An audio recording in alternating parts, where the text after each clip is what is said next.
Liquor scam లో arrest అయి జైల్లో ఉన్న బీఆర్ఎస్ ఎమ్మెల్సీ కవితకు భారీ ఊరట లభించింది. ఆమెకు బెయిల్ మంజూరు చేస్తూ సుప్రీంకోర్టు తీర్పు చెప్పింది.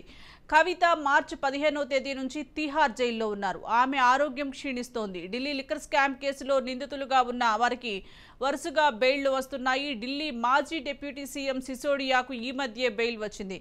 కవిత తరపున ప్రముఖ లాయర్ ముకుల్ రోహత్గి వాదనలు వినిపించారు. ముకుల్ రోహత్గి తన వాదనలో కీలక అంశాలను ప్రస్తావించారు. ఇప్పటికే కవిత అరెస్ట్ అయ్యి 5 నెలలు దాటిందని కోర్టుకు తెలియజేశారు.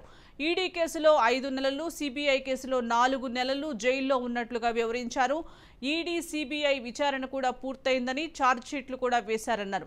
493 మంది సాక్షులను కూడా దర్యాప్తు సంస్థలు విచారించాయని తెలిపారు. ఇప్పటికిప్పుడు సాక్షులను ప్రభావితం చేసే అవకాశం లేదని, దేశం విడిచిపెట్టి వెళ్లిపోయే ఛాన్స్ కూడా లేదన్నారు. చాలా మంది ప్రజలు ఫోన్లు, కార్లు మారుస్తూ ఉంటారని, దాన్నే పెద్ద నేరంగా చెప్పడం సరికాదన్నారు.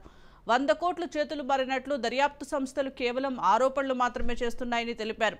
ఒక్క పైసా కూడా రికవరీ చేయలేదని కోర్టు దృష్టికి తీసుకువచ్చారు. ఈ నేపథ్యంలో కవిత బెయిల్ పొందేందుకు అర్హురాలని కోర్టుకు అభ్యర్థించారు.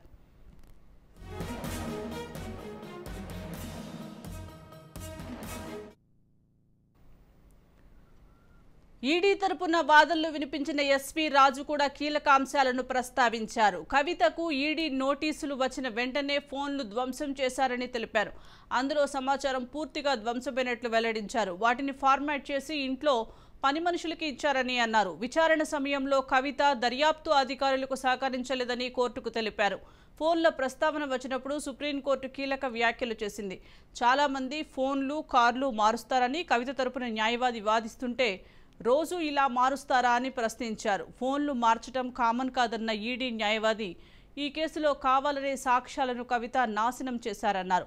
ఫోన్లలో డేటాను డిలీట్ చేయడం వేరు, పూర్తిగా తుడిచివేయటం వేరని అన్నారు.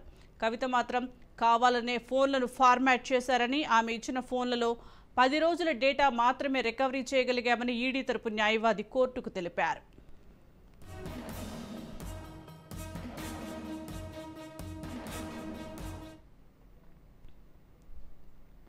కవితకు వచ్చే వారంలో బెయిల్ వస్తుందని గత నెలాఖరులో కేటీఆర్ ఆశాభావం వ్యక్తం చేశారు.